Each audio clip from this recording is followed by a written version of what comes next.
Hello, and thank you for joining me on Delicious by Debbie. I am making some homemade pizza dough. I want to make pizza tonight for supper, and I want to make my own crust. So I'm working on that now. First of all, I have 1 1/4 cups of warm water. You don't want it over 110 degrees, or you actually can ruin the action of the yeast if you get it too warm. So I like to keep mine about 110. I just took the temperature on this and it's like 108. So to that, I'm going to put 1 package. This will make 2 crusts. I'm going to put 1 package of yeast. That's 2 1/4 teaspoons. So 1 package of yeast. And I'm going to put 2 teaspoons of sugar.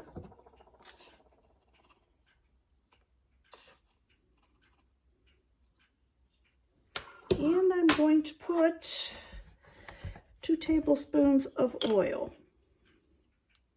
I'm using olive oil.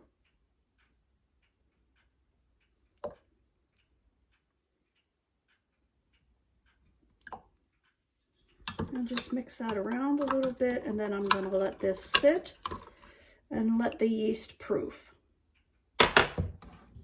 Okay, the yeast has proofed. As you can see, it's all foamy. So now I'm going to move you around here. I'm going to put that in my KitchenAid mixer bowl, and I have the dough hook on. So I'm going to put that in here. And to that, I'm going to put a teaspoon of salt.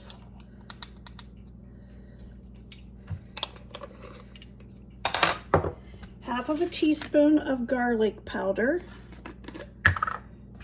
And this is optional, you wouldn't have to do this. And a half of a teaspoon of Italian seasoning.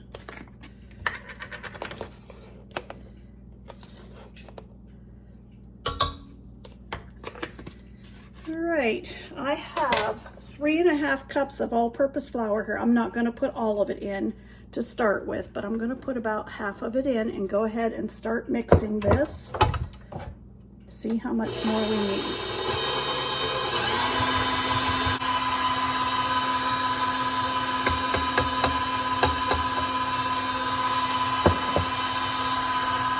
That dough's doing good now. I don't want to add any more flour. I have added probably I would say approximately 3 1/4 cups, but when I poke it in, it springs back, and that's a nice dough, but I'm going to let it knead a little bit longer. I'm going to just take a clean, and I dampened this dish towel, it's a clean one, and I'm going to put over that, I'm going to put that over it, and I'm going to let this sit in a warm spot. Okay, I've let the dough rise for over an hour, and it did rise quite a bit. Not sure, but we might just want to make 1 pizza out of this. Smells good with that garlic powder and Italian seasoning in it. I'm thinking I might just want to make 1. This is an old pizza pan I've had for years. And I greased it with some shortening.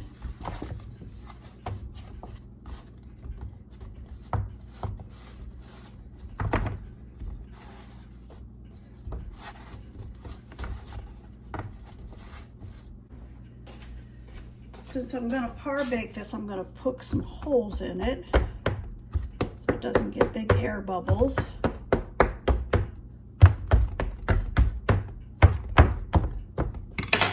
Good. As soon as the oven temperature gets up to 450, I'll put this in and let it bake for about 5 to 7 minutes, and then I'll show you. Okay, I parbaked this for 7 minutes. As you can see, it started getting a little brown around the edges, but it's close to being done. We'll put the toppings on after it cools off. We'll put the toppings on and have it ready to pop in the oven. I'm just using some ragu spaghetti sauce.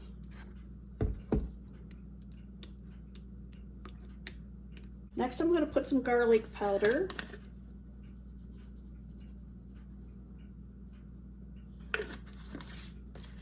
Some Italian seasoning.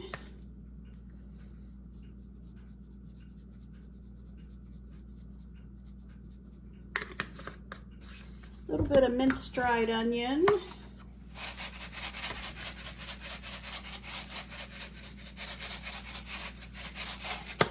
Put just a little bit of salt. Parmesan cheese.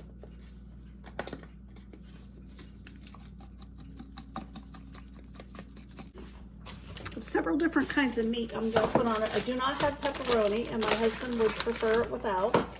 I have a little bit of just plain cooked hamburger here, so I'm going to put just a little bit of that on. Some Italian sausage that I have cooked and crumbled.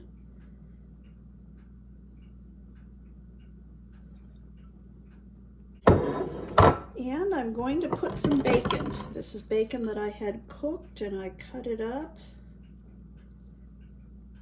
My husband really likes bacon on his. And I think I'll put a little bit more of the Parmesan Romano on top of that with the meat there.